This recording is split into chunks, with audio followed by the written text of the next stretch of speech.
KUA kantor urusan aku agama kuwi nggone wong ijab ayo apa jenenge iki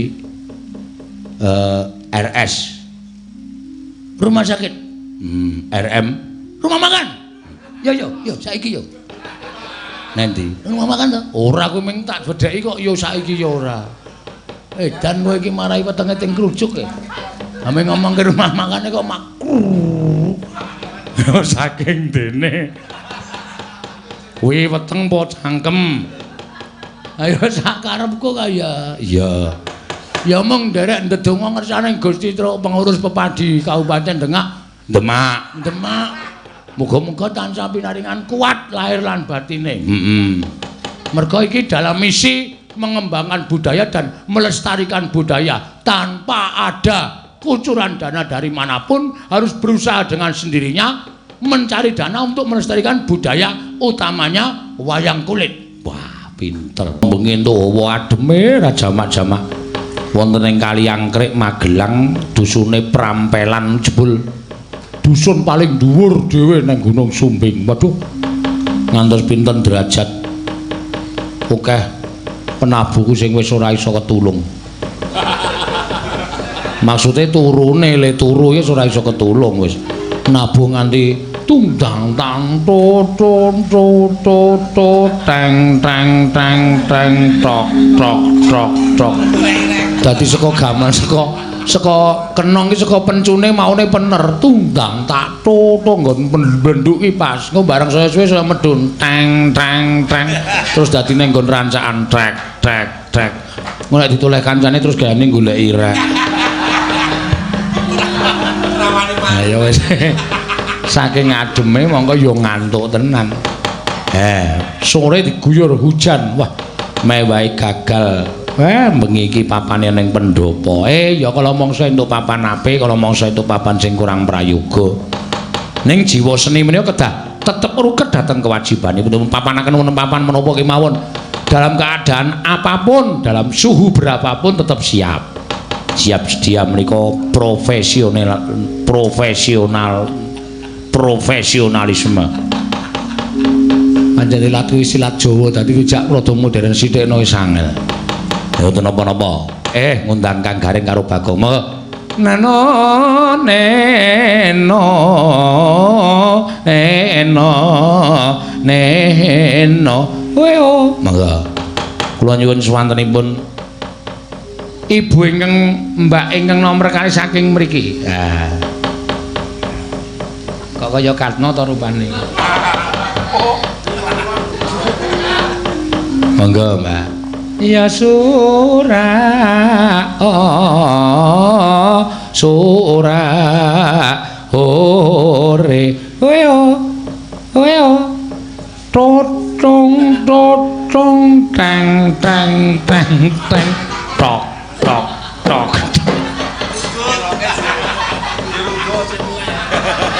Rumangsaku nek ngantuk kok do gayane iki alasane werna-werna. Ana sing lagi makpet mripate merem dilokke. Ayo no, liliben aku. Liliben kok 2 jam.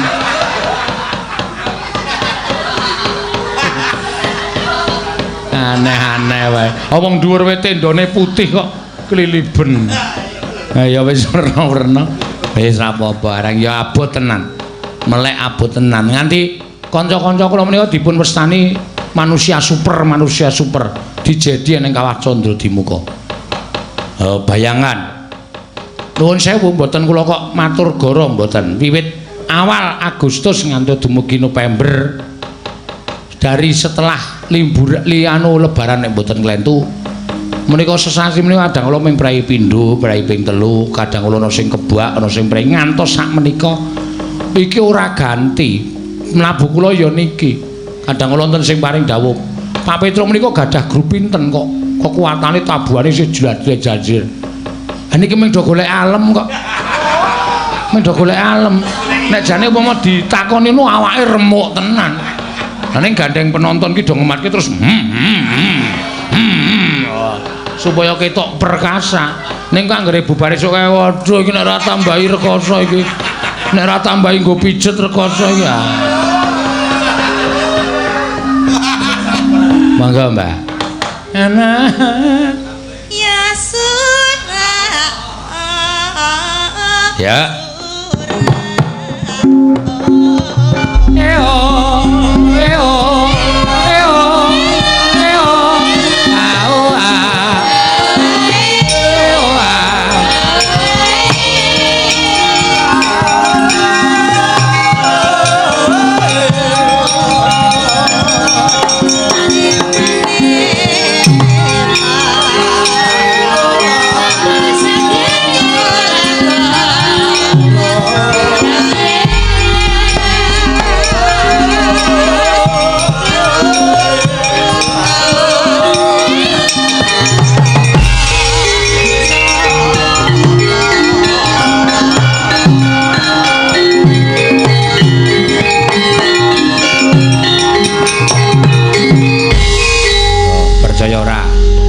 Kendangin tatang ngono. Oh piye ya piye. Ayo ampuh tenan kok kanca-kanca. Ning kok tan kok capek. Anggere bar nabuh nang mburi kelir. Iya. Napa masuk angin aku? Ah ya mula ora sok seru-seru. Iya kabeh iki mendukung karo kowe kok. Lah iya betul. Lah iya. Ayo pancen kaya ngono iki ya terus. Heeh. Gong kowe ora ucul klambi bligung meng nganggo training tok. Sumuk ya, Tru? Sumuk. Ah iya, mau bengi awane adem saiki awane sumuk. Keringetku jane iso pol-polan tenan le metu iki. Heeh. Iso seger awake rasane. Ah iya. Edan tenan. Iso abut matane. Ah iya. Aming perkara ngantuke kok domongke ora. Iki acara apa, Truk? Pelantikan pepunden-pepunden pengurus Pepadi. Pepadi? Heeh, Pepadi apa? Persatuan Pedalangan Indonesia. Kuwi sak Indonesia ning kabeh. Wah, ngono ta? Heeh. Diasuh utawa diketuai umum dening ketua umum Pepadi Pusat sing lenggah ning Jakarta ya sing kantor ning gedung pewayangan Taman Mini dari Bapak Haji Kondang Sutrisno. Wah iya lah cabang-cabangnya eneng akeh. Klebu bengi iki ya kuwi pelantikan Pepadi, pengurus Pepadi periode 2019 nganti 2024 mapan ning Kabupaten Demak. Wah, Demak iki ana Pepadi, ana. Ora mung Demak rek. Sumatera kono ya ana Pepadi, Aceh kowe ana Pepadi. Irian Jaya kaya ana Pepadi. Jarine Irian Jaya kono ora ketang dalange ming siji ning tetep diteke Pepadi. Oh. Ngerti, Gong? Paham cah cerdas e. Ya. Pepadi ki apa? Ha, kowe Pepadi ki nek diliwet dadi sego. Kowe udu padi sing tukul, kowe udu Pepadi ki Persatuan Pedalangan Indonesia. Kabeh kono singkatane dhewe-dhewe. Oh. Korpri ya. Singkatane apa, Gong? Korpri. Aduh aku lali ya, Tru. Biar aku hafal. Korps Pegawai Negeri. Weh. STNK setengah tuane kepenak. Lho, setengah tuane kepenak ora. Kok njur guyu dhewe. Kaya bahan kuno e. Ndak bisa dibedhek tak geguyu dhewe. Surat tanda naik kendaraan. Jadi wong di bojo ya kudu duwe STNK ya ora. Oh ya kendaraan ya ora nek rasa nganggo STNK ora ana cegatan kok. Hah? Ora ana cegatan. Nek nyile, ora iso. Nyile-nyile jempolmu mlocot ora. Kanggo nyile-nyile. Amontor entuk nyile kok. Ah iya ning nek ku ya ora entuk. Ah plotot matamu ora. Wong kok omongane sak penake dhewe ra. SIM apa, Gong? Surat izin mengemudi. Pinter. Ayo ora kudu singkatan-singkatan kudu ngerti. KUD. Kut. Lah ya KUD kepanjangane apa? Kepanjangane KUD? Heeh. KUD. Kuwi dawa banget pisan kuwi. Maksudnya kaya STNK mau lho. STNK ki apa, SIM apa, KUD kuwi apa? Sing gampang-gampang wae lho, Tru. Ya. KUD iku ono banget pisan. Puskesmas. Pusat Kesehatan Masyarakat. Pinter. Aku seneng nek duwe adi cerdas ki pinter kuwi seneng. KUA, Kantor Urusan Agama. Kuwi nggone wong ijab. Ayo. Apa jenenge iki? RS. Rumah sakit. RM. Rumah makan. Yo saiki yo. Nanti. Rumah makan to? Ora kuwi mung tak bedheki kok yo saiki yo ora. Dan kowe iki marai wetenge ting krujuk e. Ame ngomong ke rumah makane kok makru. Saking dene. Kuwi weteng po cangkem. Ayo sak karepku kaya. Iya. Ya mung nderek ndedonga ngersane Gusti Tru pengurus pepadi Kabupaten Demak. Muga-muga tansah pinaringan kuat lahir lan batine. Mergo iki dalam misi mengembangkan budaya dan melestarikan budaya tanpa ada kucuran dana dari manapun, harus berusaha dengan sendirinya mencari dana untuk melestarikan budaya utamanya wayang kulit. Wah, pinter. Ngono kuwi sing tak karepke. Kuwi nek omong ya ngene jelas lho. Sebab dari sisi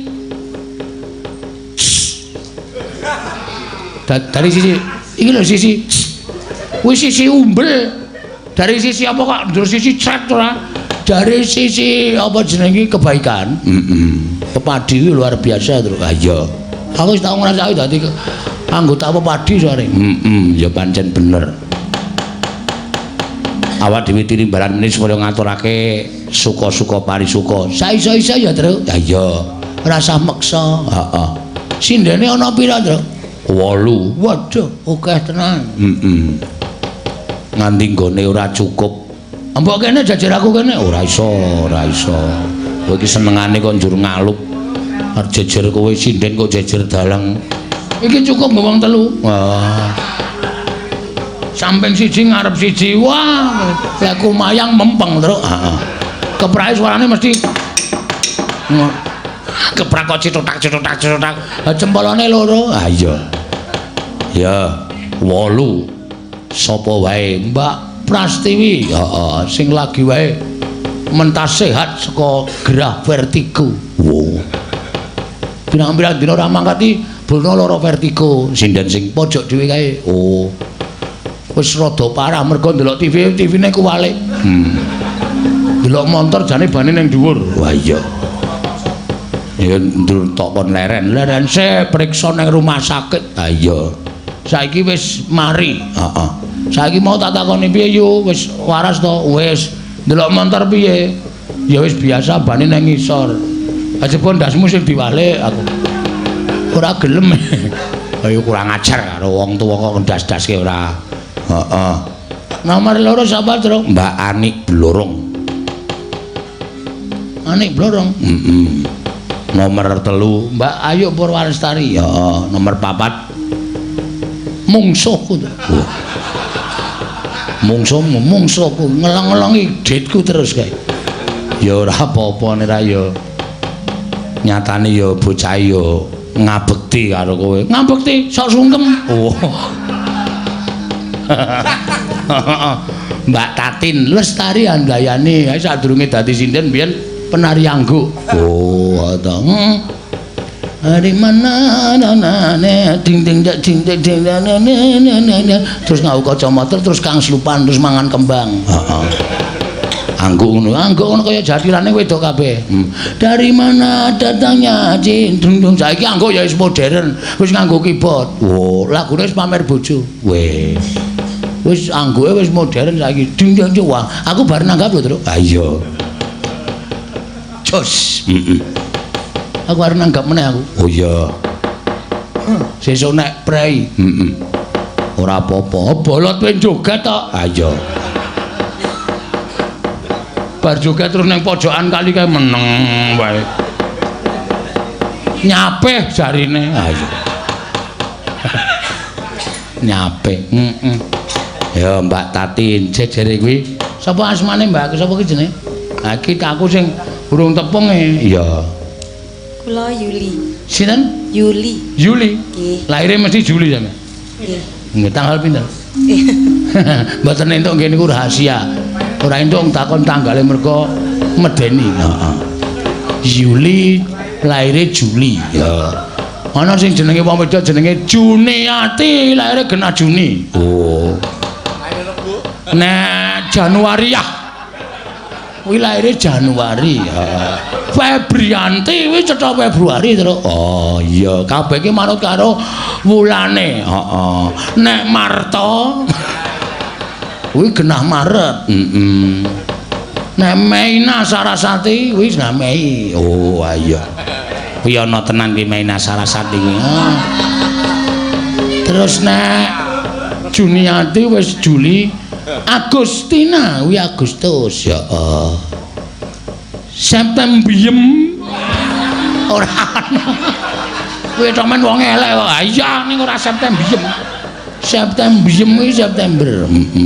Oktaviani kuwi Oktober, heeh. Novi kuwi mesti November, heeh. Desi mesti Desember, heeh. Wagina kuwi mesti Wage. Aku tadi tekan pasaran barang ora. Wis entek tekan Desember kok tekan pasaran barang. Aku sengit e, soalé wong saiki iki ra gelem kok njenengke anake manut karo dina kelahirane karo pasarane ya ora gelem. Jan keparat tenan kok. Biyen lho, wong jeneng lahir Procot ngono iki nek lahire Kliwon, ha ya ku langsung jenenge Kliwon ro bapakne ora isin. Anake jenenge Kliwon Jawa, Jawa gleleng. Iya. Lahire apa jenenge? Kemis. Dijenengi Parebo. Pamane. Ha kuwi rak lagune Mas Mantos.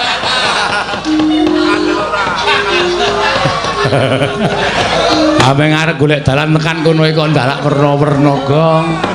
Karang kudu rambatane. Nek ora rambatan ya tiba tenan api cah. Ha iya. Heeh.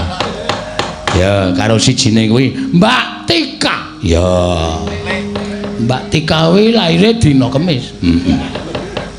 Laire ora ngerti aku, sing ngisor kae si karo Elisa. Ya. Pamundutan sore mau sing urung diaturake isih akeh, Gong. Apa? Heeh. Diwaca terus? Ya. Ana titipan anu Dandang kula titip anak putu mau.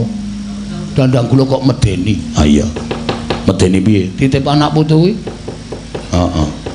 Sing nyanyi arep nendi kuwi? Ha iya. Kok anake dititipke putune dititipke? Ha ya mbok ya. Nyuwun podang kuning wis diaturake, gubuk asmara wis. Ya, terus liyane iki sing angel iki ngunduh nandur ngunduh salak iki karyane Pak Anomuga iki sing apa jenenge sing kae to? Sing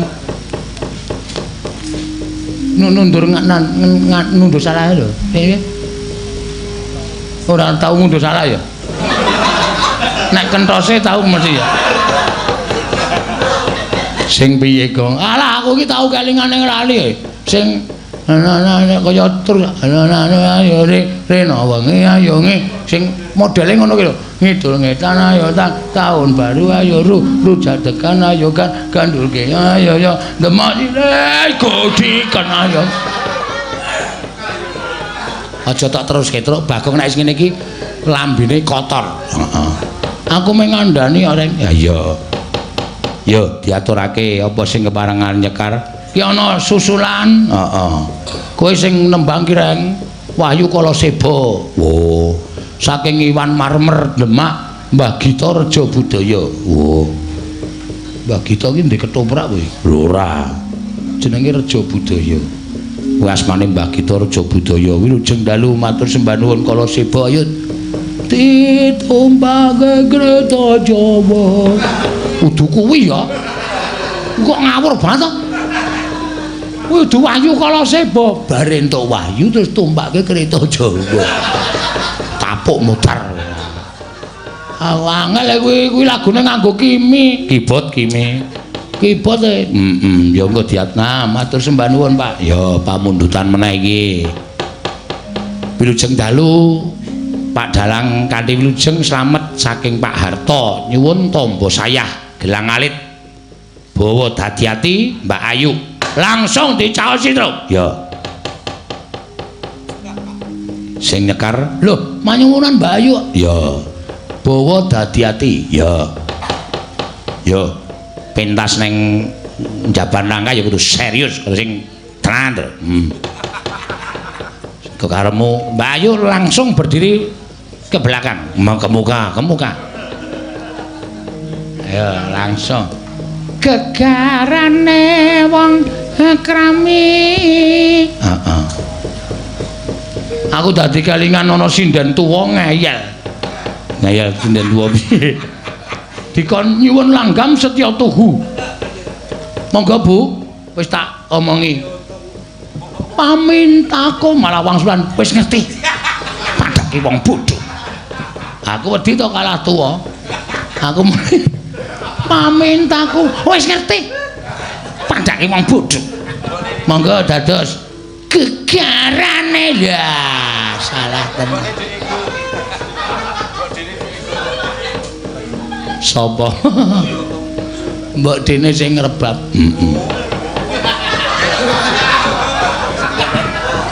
asinden kok omben-ombenane AO. Mendem ayo. Ana sinden jaman biyen ana sing udut barang lho, Tru. Ah iya. Nggo nglonggorke swara kuwi udute lintingan kae sutbul. Lho Mas Ganes wijarane sutbul. Jajare nganti ki. Heeh. Mangga Mbak Ayu. Dandang kula banjet. Niki siasa napa? Ah ya ora apa-apa, dandang kula banjet ya dadi-ati ya dadi kok ora sing penting pelok barang. Nggih. Yogyanira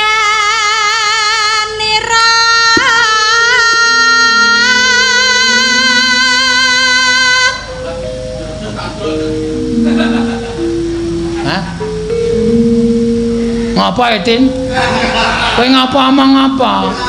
Rasa tok tutup-tutupi to. Bilang aja kalau kamu cinta. Gayamu kok kowe jamu. Apa sih? Omong kok ra cetha ming. Aku ya dadi kaya melu.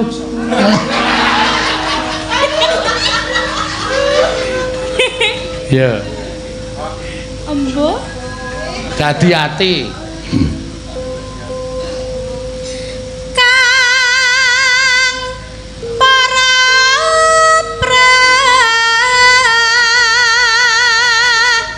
Juni jurit.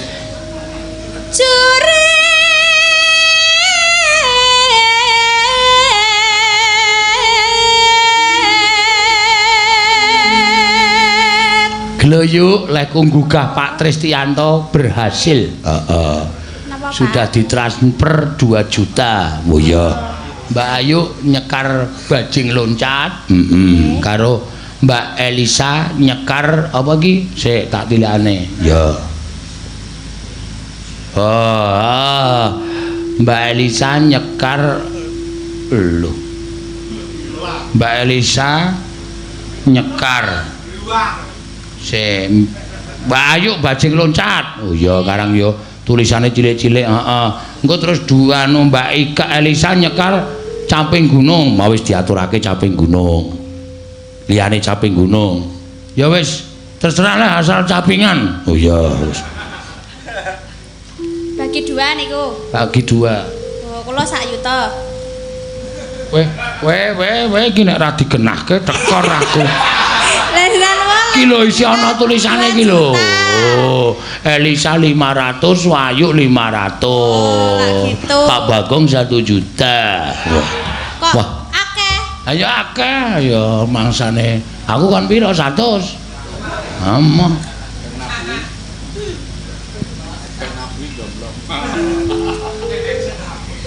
Lamun bisa Lho pengrawite do protes sing nabuhi pira? Sing nabuhi pira? Ah, nek aku ya mung tak nengke wae, tabuhi karepmu ora karepmu.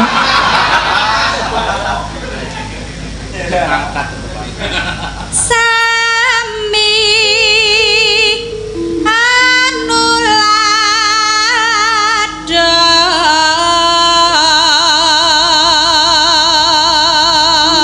Do ing ngene cari du ing nguni cari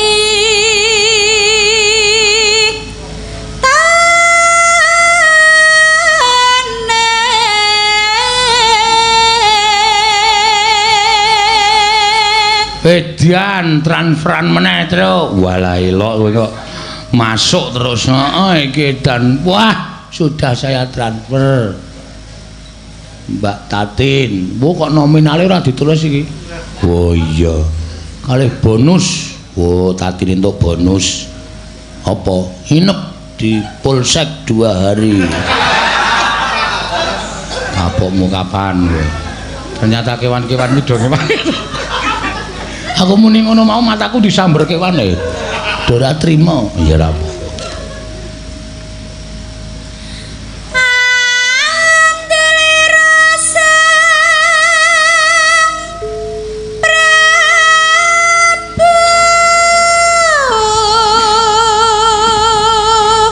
Sasra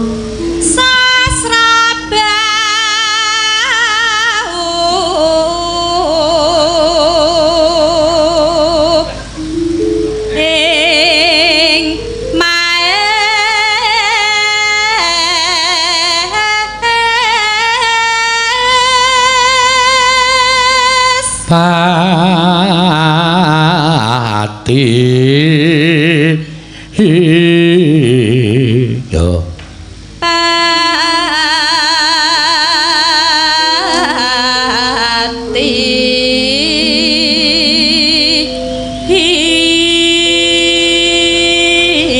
pati mbok ring tune niku sing biasa mawon lho Pak. Ha piye ngapa Ngeten lho ya wedi ta kula. alah ora mung ngono wong kowe nek guyu ya ngono kuwi kok Nggih mboten nggih apik kula. kowe iki nek guyu nek bengi malah jam 1 kae metu saka omah jedul terus au Nika nggugah bojo kula. oh nek ora tangi terus dicathek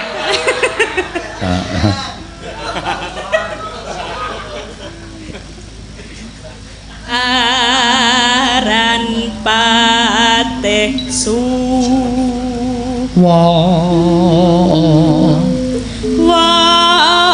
wanda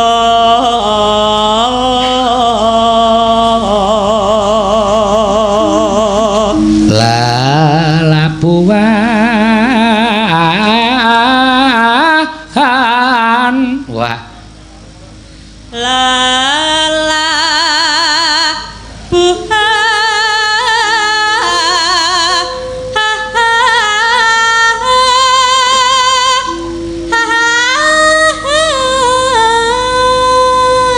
jias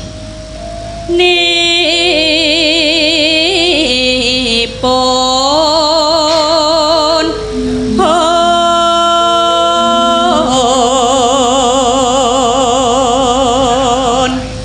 asem tenan kok kang kinalung kang kinelung tripra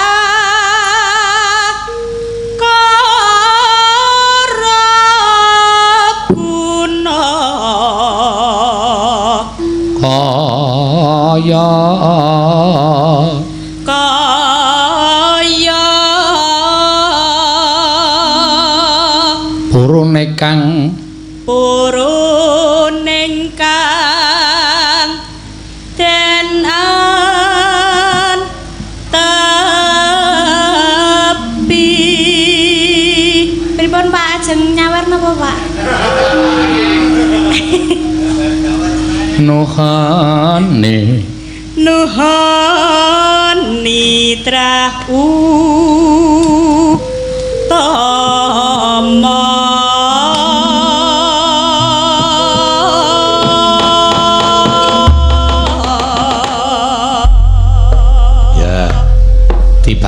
iki panuwunan dadi ati ya monggo Mbak Ayu ya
Mangga, yo.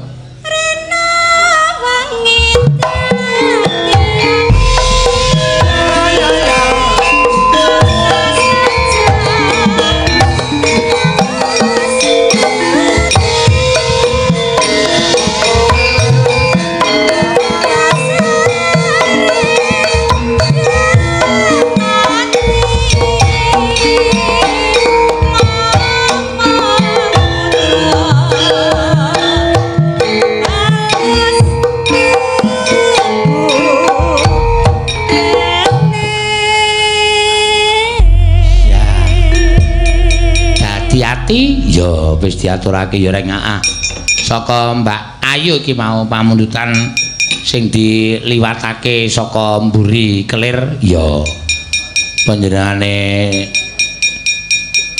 Pak Harto ya Pak Harto nyuwun tombo sayah hati-hati ya ayo dibacoke to ya ngesahke rek ngesahke apa lho ngesahke transferan ki mau. Oh berarti Elisa ya Elisa diaturi jemeneng mangga neng gandeng pamundutane mau caping gunung saka Pak Tristianto saka Karangdawa Klaten ya mula iki dijoli ya ora apa-apa Pak Tristianto mesti trima ya sa nggih kala wingi niku nggih WA kula kan nyuwune niku Sri Uning tapi ngirimnya itu caping gunung dadi ini diganti Sri Uning mawon nggih Pak. Nah, ora apa-apa Sri Uning ora masalah. Le WA kowe wis ketwingi Sri Uning, le wayangan lagi saiki. Ya. Ya ora apa-apa ora. Wingi ya ngirimi kok ya. Mangga Sri Uning diaturake ya. Karyane pepundhenku saka Blitar Ki Sukron Suwanda. Ya. Mangga. Putri Kangsu Listyeng warni neno Sri Huning Mastika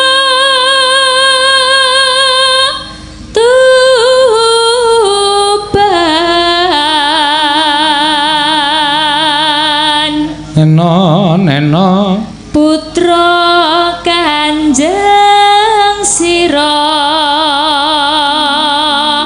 lawe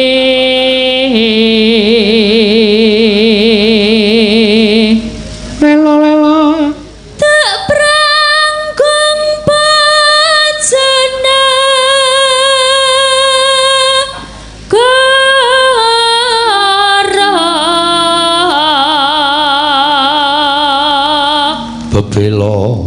bebelo wirat moyo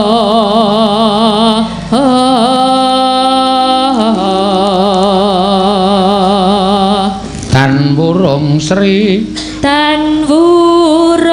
Sri Huning gundul gugur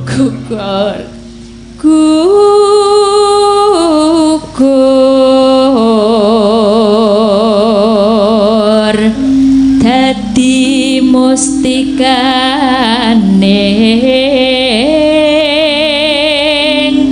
Tuban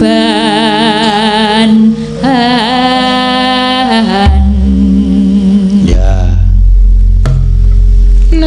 nano utuh kok Sri Uning kok esuk awan golek Sri Uning ra ketemu-temu Sri Uning ya mangga Sri Huning Mustika Tuban lapun tresno lan saya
Matur suwun, Mbak. Ya, nglunasi ya.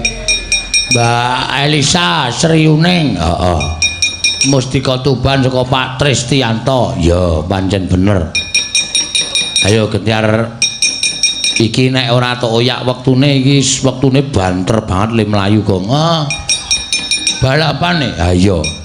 Wis meh jam 3 kurang seprapat. Nek nganti kebablasen malah lakone ora kecekel. Engko dilaporke polisi wae lakone terus. Ben ngopo? Ben kecekel.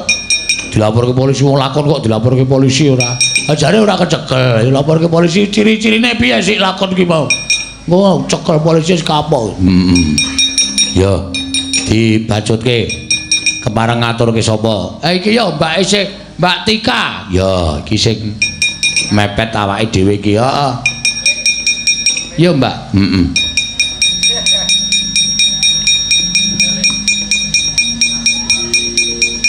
Idepmu iki ukurane XL. Heeh. Idep kok ukurane XL ora.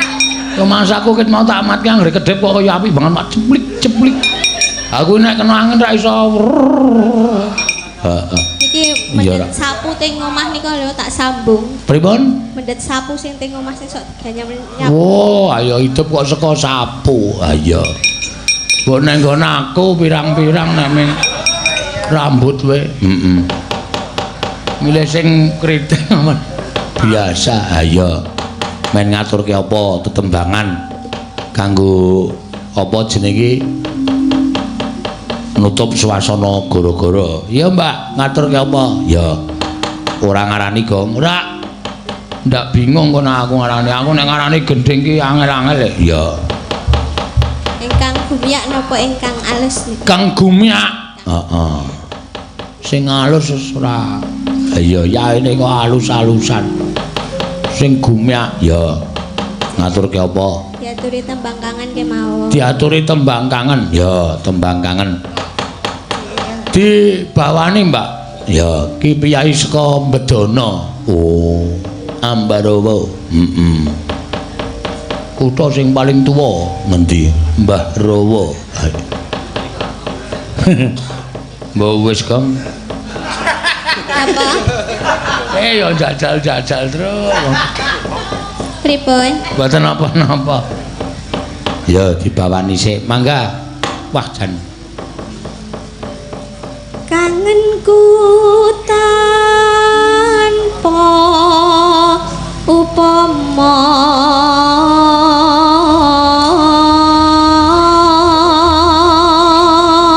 Lho, kok bawane iki? Engko iki tibane 7 sasi suwene kangen ta? gonku ngetengi. Ngenteni. Ya wis ora masalah. Yuk. Mong sliramu Kang dadi talanging ati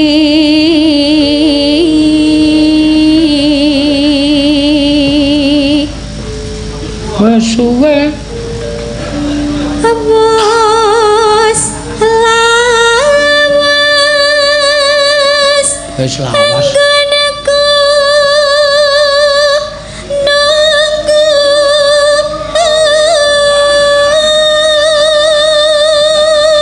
Wis suwe nggone ngenteni nunggu. Heeh. Terus nanging hamong ngledho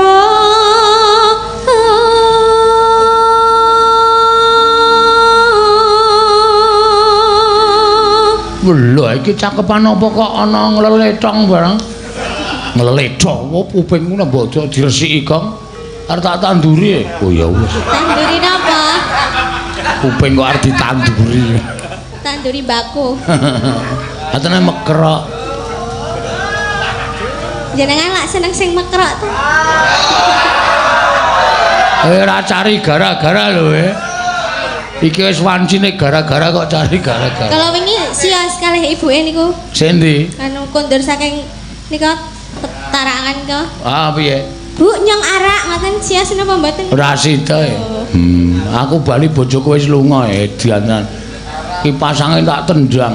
Wo, malah dijiku tatu. Aku ki pasange kok ditendang apa ora ono kronjote.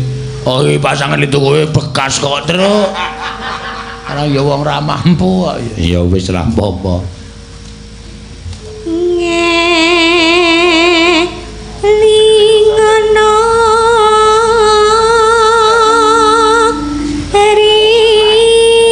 rikala dina kepungkur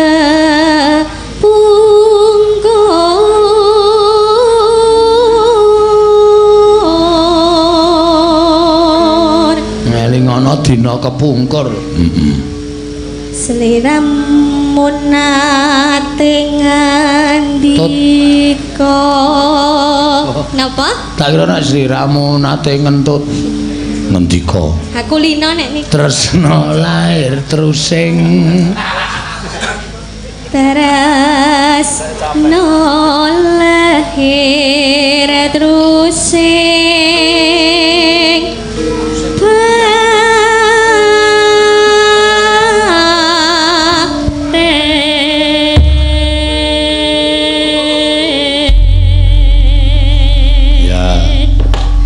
Apa iki manjen kon? Tembang kangen. Monggo diaturake. Yo.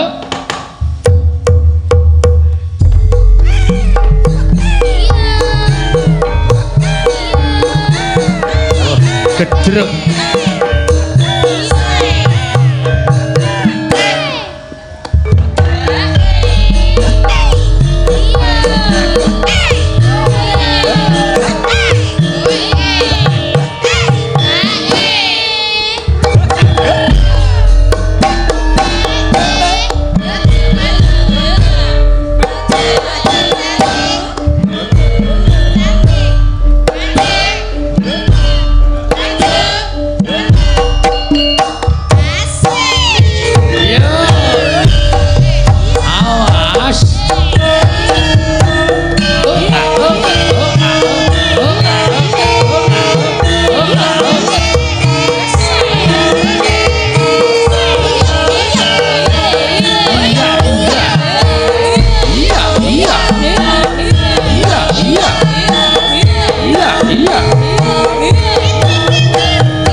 Ayo.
Apa? Ane anggere nggih matur sembah nuwun nggih Mbak Tika nggih. Sami-sami. Nggih. Suasana iki anggere gumyak iki sinden melu joget kabeh to. Ayo. Ayo ya tangane ae. Sing arep mereming tatin. Anggere noleh rono. Ngene iki mana? Ayo wong jenenge ora kuat kok. Nek pancen sirahe wis ora kuat ki disendekke. Ayo. Ayo wis ben. Wong ki dhewe-dhewe kok ya senengane ora.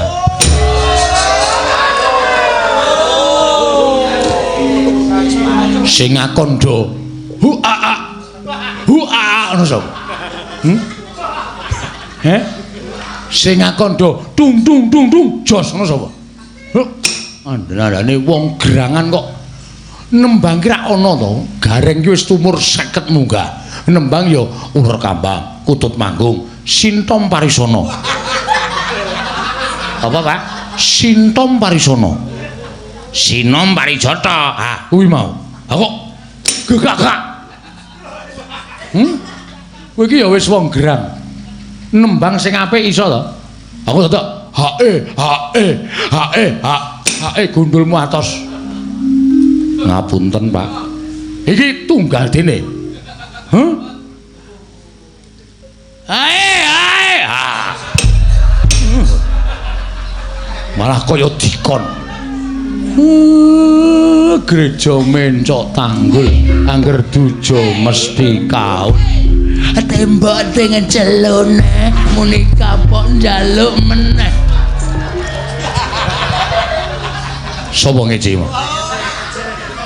Sapa sing ngece iki, Mas?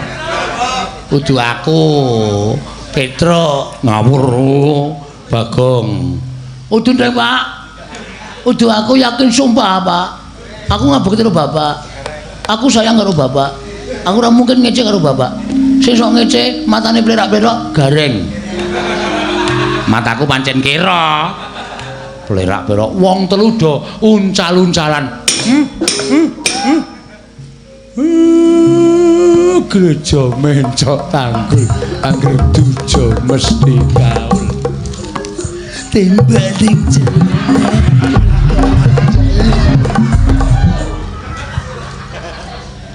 Sopo iki, Bang? Petro, Bagong, gareng wong telu. Kandan-kandanane nembang ki sik apik. Enak apa wong urip ning alam donya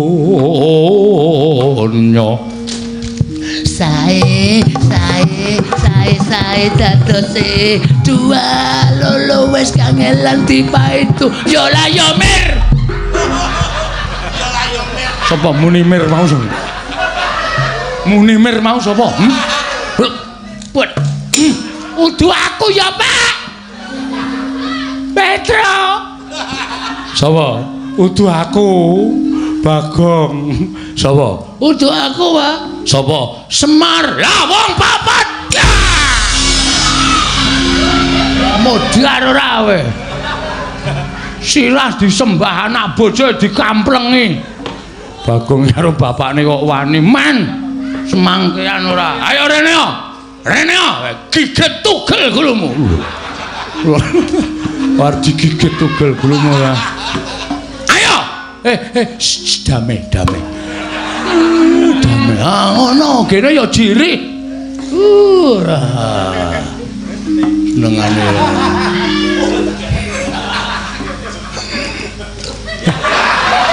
ra trimo antem sisan gereja mencok tanggul angger 7 mesti kaul tembok teng jelek menika pon jaluk agene seneng ngono kok njajal aku tak sing muni gereja mencok tanggul kok trik kanu tembok teng telone karo joget penak banget Pak asli penak banget apa iso yo dal prakteke ya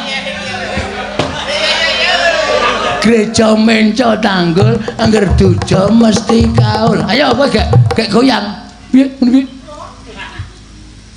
tembok teng celone karo joget muni kapok njaluk meneh heeh ayo tembok teng celone muni kapok njaluk meneh tembok teng celone muni kapok njaluk meneh penak to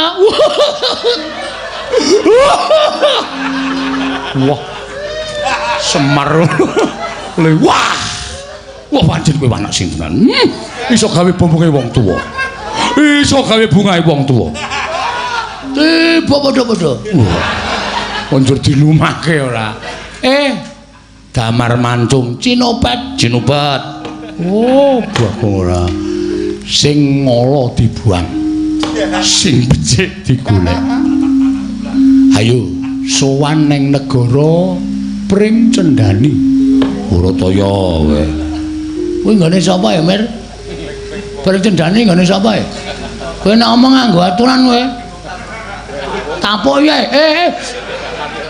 Pring Gondani nah ngawur ora mangsane kowe iki nek karo anak kudu manut bangun miturut ayo kualik Gong wis ayo ndak dukani Ndara sapa sebutke Ndara sapa Ndara Kresna kok nang Pring Gondani tapoke Ndara Garun Kasa wah bengi iki Semar wedi tenan karo Bagong ayo guys kono dhisik ayo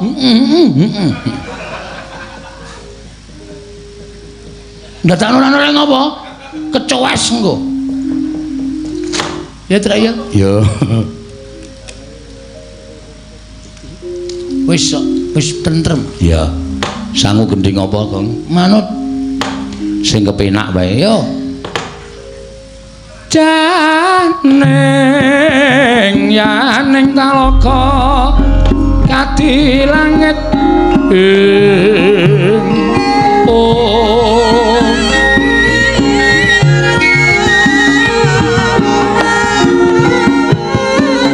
mambang pantepasulan upamaneka lintang tulya kusumayana sumawur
Langening kalanggiwan aglar pandhan muncar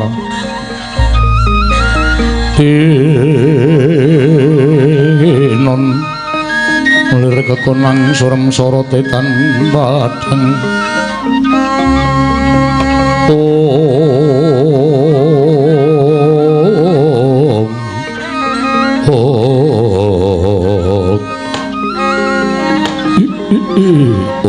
jagat wasisaning Ubathara wayah jagat Werkudara Majapati kakekku apa rambatan wis cumawis piranganing para nalindra ing nampa sedahan supaya anang resteni marang putuku si Gatotkaca nggone bakal jemenonto ning Projing Pringgondani nanging temeka wayaning mangsa kala lah kok malah padha kaya kodheng atine iki piye nggir wah aja tarik karo aku nanging tareno karo Harimbi iki dudu aku sing duwe gawe nanging bojoku Harimbi aku wegah yen didakwa melu cawe-cawe negara Pringgondani Harimbi wonten timbalaning adawa menapa Kanjeng Eyang apa tengkeng gemana musik ana ing menggaling putuku Harimbi lha kok dadi temeka dina iki pone yang durung nampa dawuh apa-apa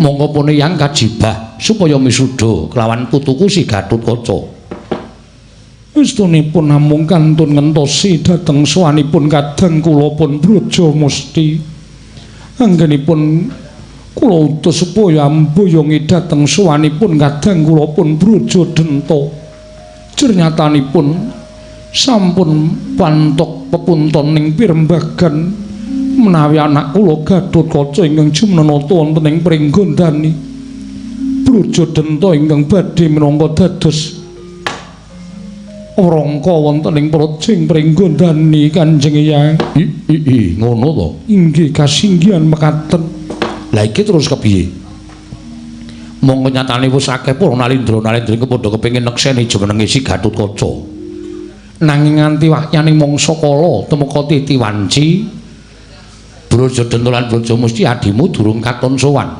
Putu Prabu Ngamarta wonten dawuh Kanjeng Eyang Putu Prabu Ndarawati nggih wonten timbalan Kanjeng Eyang Murata matura marang Yang Wing Wirata sira Putu Prabu sakarone duwe penemu apa nun mangapunten Kanjeng Eyang ingkang wayah boten saged matur jejeripun ingkang wayahe Ngamarta namung minangka dados tamu wonten ing negaring Pringgondani. Nggih, semantul ugi kula Kanjeng Eyang.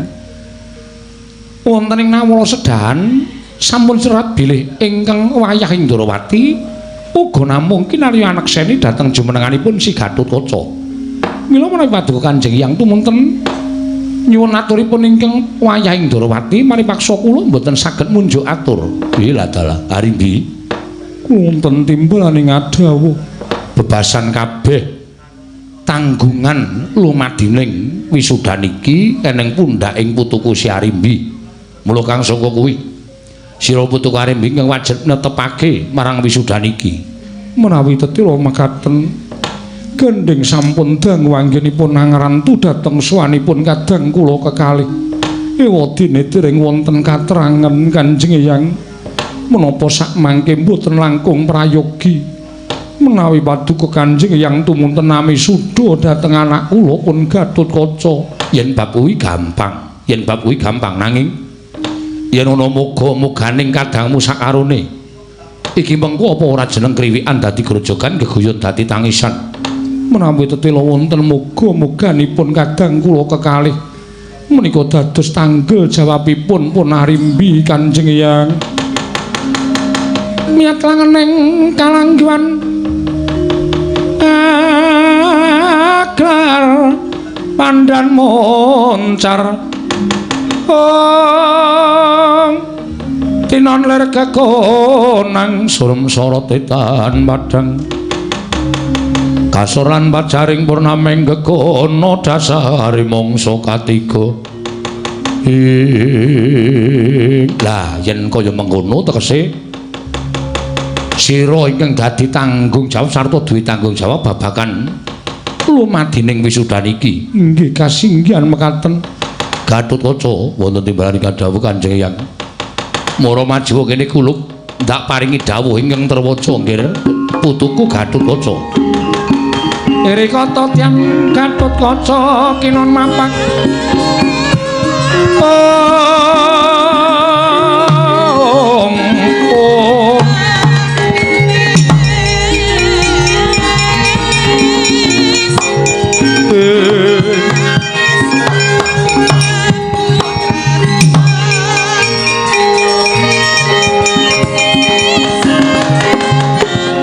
Tetuka wonten timbalan Kanjeng Eyang. Adreng ibumu anggone paring dawuh kalawan puneyang ing Wirata lamun sira kuluk kudu ingsun wisuda lenggah dampar kepraboning Pringgondani ingkang wayah namung jumurung ndherek kersa paduka Kanjeng Eyang. Arimbi wonten timbalan Gatotkaca sandhangono nganggo busanane ya kuwi wong atuamu sawarga Prabu Trembuku. nuninggih ngestaken dawuh ayu nggih. Monggo Kanjeng Ibu kula dherekaken.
Rikata tiyang Gatotkaca tinon mapakarga suta tekapira Kresna Parta maneger sakti nira ing ujaran wang-wang ing kaya wis rampung nggone sira putu ngagemang rasuk busananing Prabu Trembuku kasinggihan mekaten Kanjeng Eyang. Mula gage nyuwun pangestu kelawan ibumu lan wong atuhamu kabeh supaya niring sambikala nggone bakal nggadhamar kepraboning Pringgondani. Mula sampun paduka dawuhaken Kanjeng Ibu sampun paring pangestu saha Kanjeng Rama ugi sampun paring pangestu miwah Kanjeng Wa kekalih ugi sampun paring pangestu dhateng ing wayah pun Gatotkaca. Saderengipun dumados parapatan hestunipun kula sampun sungkem dhateng tiyang sepuh kula kekalih. Ya yen to pancen kaya mengkono ndak biya warake mring sagungang padha rawuh yen to dina iki Sri Bagindo Maharaja Prabu Matsapati Nalendra ing Wirata misuda ambriwada Sri Nugraha marang putuku Gatotkaca lenggah dampar kepraboning Prabu Trembuku tilas damparing nata ing Pringgondani minangka dadi pengayemaning para kawula saprojeng Pringgondani minangka dadi Nalendra ing Pringgondani jejuluk Prabu Anom Gatotkaca nggih.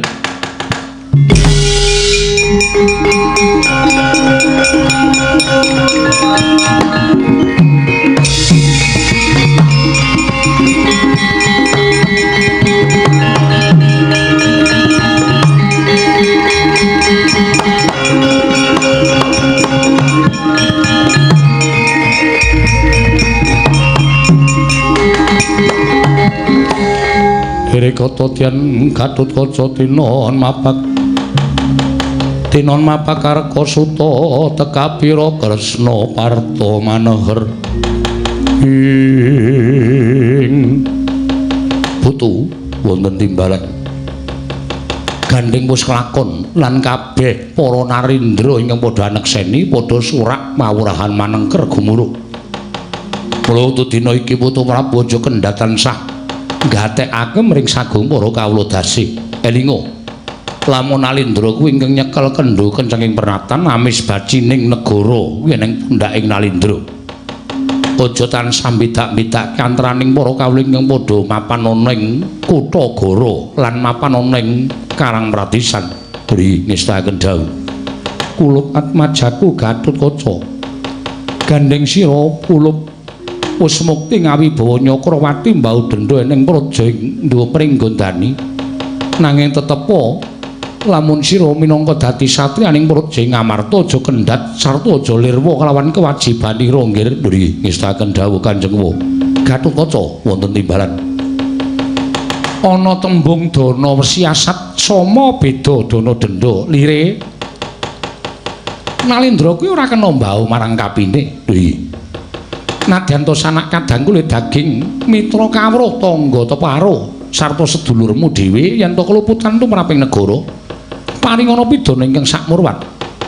Nanging nadyan to kuwi wong liyan kebrayan jalma wanan saumpamane ingkang klebu tlatah negara ing Pringgondani mongko labu-labet tumraping praja. Paringana bebungah ingkang sakmurwat yo nggih mriki ngestaken dawuh. Rama Kyai kula nyuwun pangestu. Wah, aja gembelo sirahmu. Aja glelek pacakmu. Luwih moncer yen to kowe dadi ratu medhah negara Banda Ratu Boyong Putri. Ning iki kowe dadi ratu mung kari nglungguhi klasa gumelar. Mula aja nganti tepuk dodo, aja nganti ngalahke dodo. Aja sombong, aja sumuk mundhak keweleh uripmu Gatotkaca.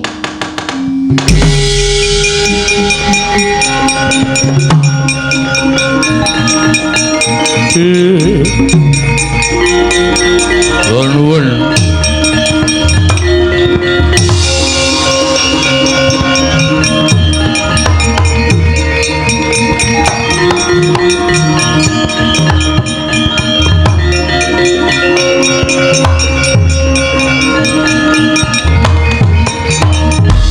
Narayana Smobang Wangaruna katinetraning nganggo rapo sabdaning kukiloring kanikara saketer kene donganing kong lir wuwu sing pini panca ing Taman Brajamusti swanten meriem Kiai Lindu den Kiai Mendung mungel kaping kawandasa kacena bilih negaring Pringgondani sampun wonten jumenenganipun Alindra enggal. Oh nggih.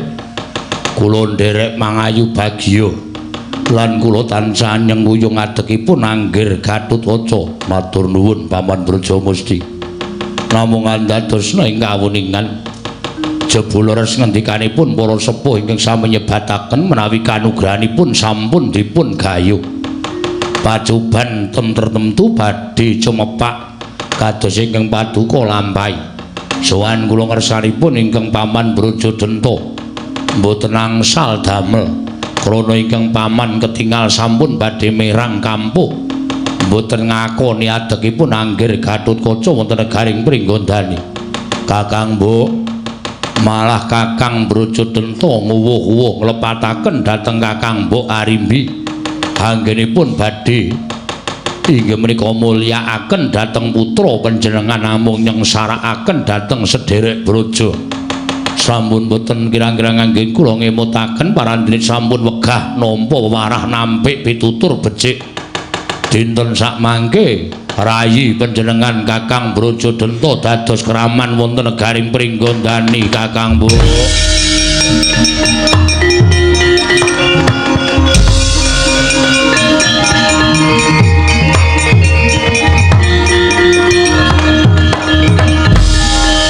Paman Brajamusti wonten dawuh nggih.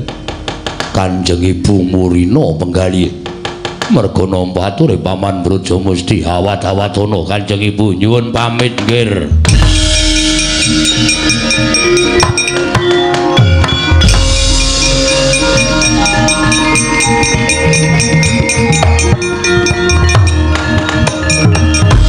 Dalah Putu Prabu Ngamarta wonten dawuh Kanjeng Eyang. Putu Prabu Ndarawati nggih wonten dawuh Kanjeng Eyang wila. Durung nganti 3 kedheping paningal Putu Prabu Pringgondani nggone lenggah dampar keprabaning Pringgondani. Lah kok dadi wis ana pacoban ingkang tumanduk. Ya mung sesa-sesa mbok menawa iki dadi panggasah pangungkaling jiwa. Nalindra nyaring Pringgondani bisa lan orane ngrampungi perkara iki. Wah, Gatot mendelik matane ora gelem ngrampungi perkara.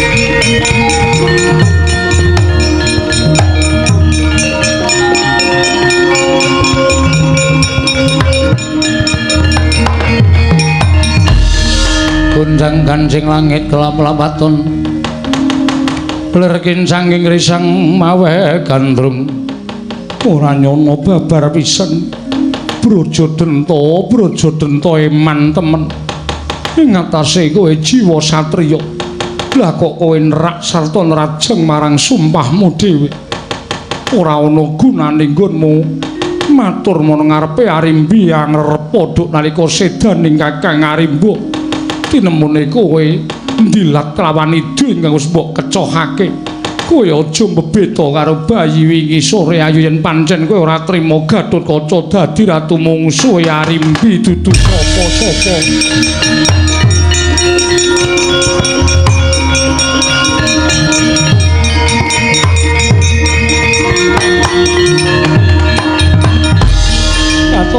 Tobat kebangetan kowe Brajadenta. Kebangetan kowe menutangi marang kamurkane Arimbi. Ayo, legane atiku tak ajangi jembar kowe cah bagus. Woi.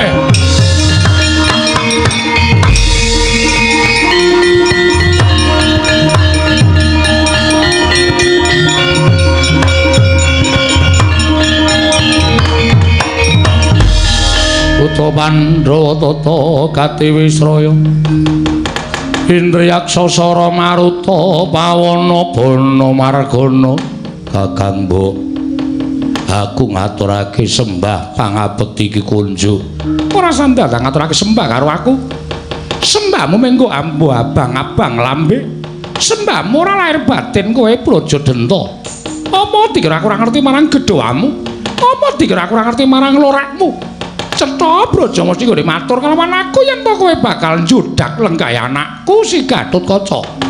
Aja mbeda karo bayi wingi sore.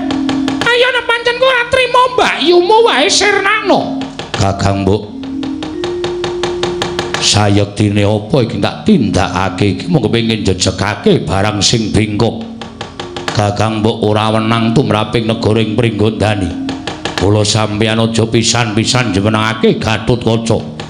Sing kudu dadi ratu ning Pringgondani iki Brajadenta. Kena kowe dadi ratu. Kena lungguh ana dampar kentara negara ing Pringgondani.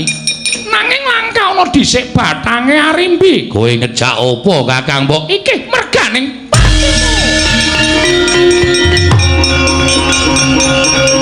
wah.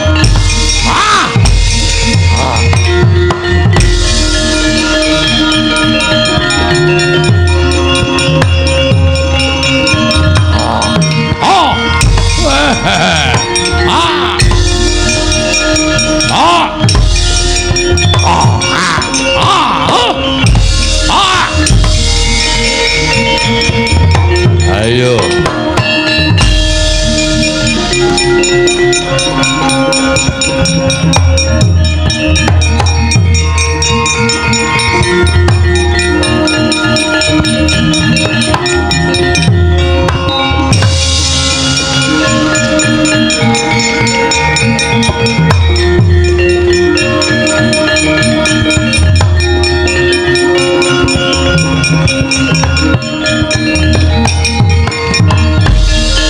Gatotkaca wonten timbalan. Lah kok dadi kowe malah meger-meger ning kene? Iya. Kula bingung, Po. Kados pundi ngegelah kula tindakaken. Menika Kanjeng Ibu kaliyan Kanjeng Paman kulup. Apa sira kulup supe?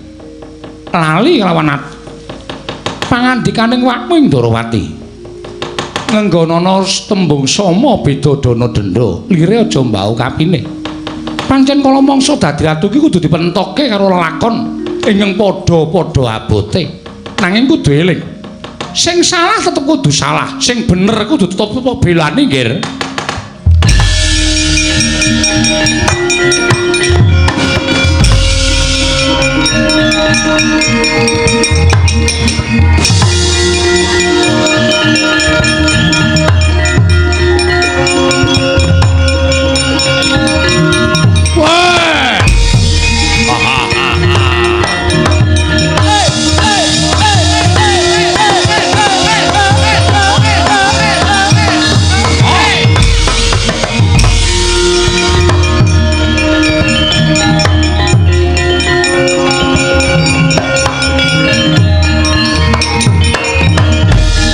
Kata Dyan Gatotkaca tinon mapakarka suta teka pira Kresna ing Paman kula ngaturaken pangabekti kula kunjuk Paman ya tak tampa Gatotkaca ora ketang rada sesak rasaku nggonku nampa sembahmu merga saka pokal gawemu ingkang dadi ratu ning Projeng Pringgondani ora luput saka panggula wentahing bapakmu ingkang kepengin ngembet negara ing Pringgondani sarta mblengket Projeng Pringgondani dadi siji marang Projeng Amarta. Paman boten wonten raos sing kados mekaten malah kula ngertos piyambak bilih Kanjeng Rama Kyai Jodipati mboten tumut-tumut perkawis anggenipun Gatotkaca lenggah damparing Pringgondani. Menawi Paman badhe kepareng lenggah damparing Pringgondani, monggo Paman kula caosaken tangan kula kekalih. Estunipun kula boten kepengin dados nalindra awit namung boten kepengin damel kagol kogelan manahipun Kanjeng Ibu. Tumunten kula kajumenengaken wonten ing negari Pringgondani. Upami Paman samangke kepengin dados nalindra wonten ing Praja Pringgondani, kula piyambak ing midha badhe ambiya warakaken bilih Gatotkaca lengser ke Prabon Paduka Paman ing kedah lenggah dampar. Piye? Piye? Kowe muni piye? Negari Pringgondani kula caosaken dhateng Paman Brajadenda. Woh, ladal. Jebul luput kabeh sing tak angen-angen Gatotkaca. Negara Pringgondani bakal duwe ratu nanging tinemune jebul kowe ratu sing jireh getih wedi mati. Kowe ratu sing ora duwe tanggung jawab. Negaramu eneng keraman wujude Brajadenda. Iki pamanmu dhewe. Ning nyatane kowe ora mentala. Kowe ora mentala nyernake sarta ngisas angkara sarta kraman ingkang mapan ing Projeng Pringgondani. Coba aku tak takon kaya ngono kuwi ratu sing kepiye? Yen ratune wae ora iso ngrampungi perkara, ndaiba kaya ngapa kananing para kawula. Gatotkaca, yen pancen kowe sagu dadi ratu aja nyawang sapa-sapa sing dadi kraman. Kuwi wajib mbok singkirake.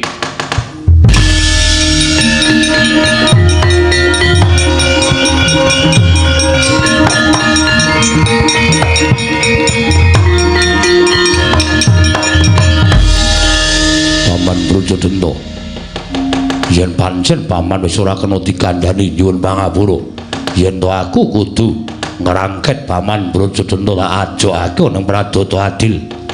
Napa paukuman merga Paman wis gawe geger negara ing Pringgondani. Bagus, kaya ngono kuwi sing tak karepake. Ayo sirnakno pamanmu, kowe bakal langgeng sarta tentrem nggone lungguh dampar keprabon ing Pringgondani, Ger.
Ayo le.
Sewu nggih. Paripaksa kula ingkang nengahi perkawis menika. Nengahi sing kepiye?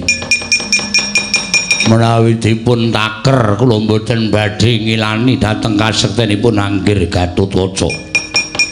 Namung kula nuwun sewu. Panjenengan mboten badhe saged ngungkuli kadidayanipun ingkang Paman Brajadanta. Lire kepiye? Menawi kula cariyosaken panjang sanget cariyosipun menapa dipun ilani kula tak manjing anggan astanipun Raden Gatotkaca ingkang sisih tengen mangke menawi wonten kalodhangan kula aturi ngeprukaken wonten mestakanipun ingkang Paman Brajadanta. Yo Paman Braja mesti kagih manjinga.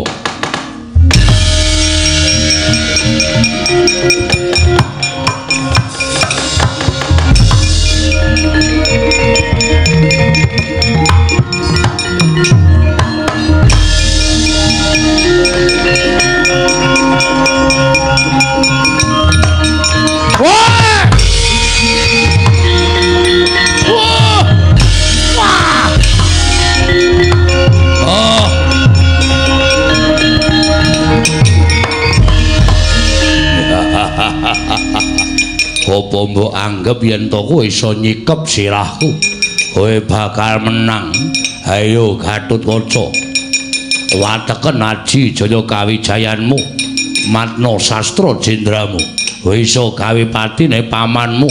Oh pancen pantes lenggah dampar praboning pringgondani rasah kagan gunung tanpa guna ora sirna margalayu aja tundang Gatotkaca. Aman.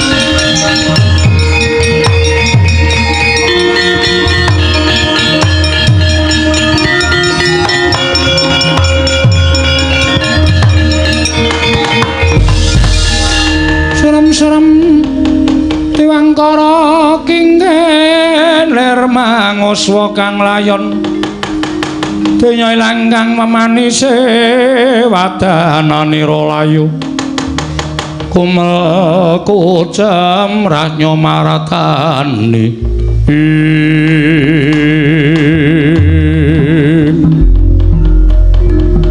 oh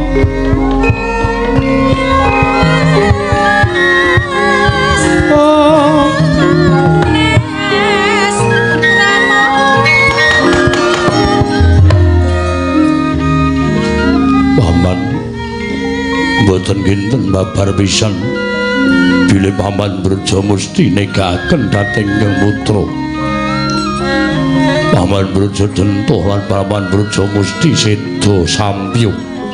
Paman kula boten saged gesang kula mboten saged nglampahi menawi kula kedah mukti ancik-ancik dhateng kunarepanipun pepundhen Paman Brajamusti.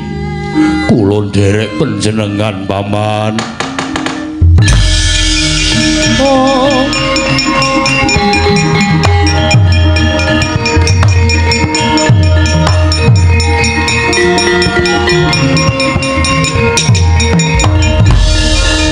Anakku nggih Gatotkaca.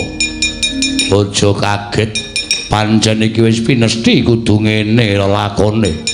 Lan kowe tak kandhani. Aku karo pamanmu Brajadenda kuwi dudu putra Prabu Trembuku. Mung dumadi saka aji-ajining Prabu Trembuku ingkang nalika semana diparingi dening Prabu Pandhu. Aran Aji Brajadenda lan Brajamusti. Kacarita aji mau kudu bali marang turuning Prabu Pandhu. Dina iki wahyaning mangsa kala wis nekani. Pun paman ora bakal mentala ninggal sira kulup nanging dadi kekuataning lair kang aran Aji Brajadenda lan Brajamusti. Ingkang tansah ngampingi lenggahe anakku Gatotkaca. Gatotkaca anakku cah bagus. Aja mbok kira pamanmu mentala dadi kraman projeng Pringgondani. Apa ingkang ndak lakoni mau sayekti mung kepengin nyoba kekuataning Ratu Pringgondani. Dinemune pancen wis pantes kowe dadi Nalindra dadi pengayomaning para kawula. Atiku bombong le Gatotkaca. Negaraku wis ana ingkang ngesuwi. Prajane wong tuaku, tinggalane wong tuaku wis ana ingkang dadi Nalindra. Muga-muga anjayeng bawana pun paman manjing anggamu ya kulup ya. Pun paman manjing anggamu nggih.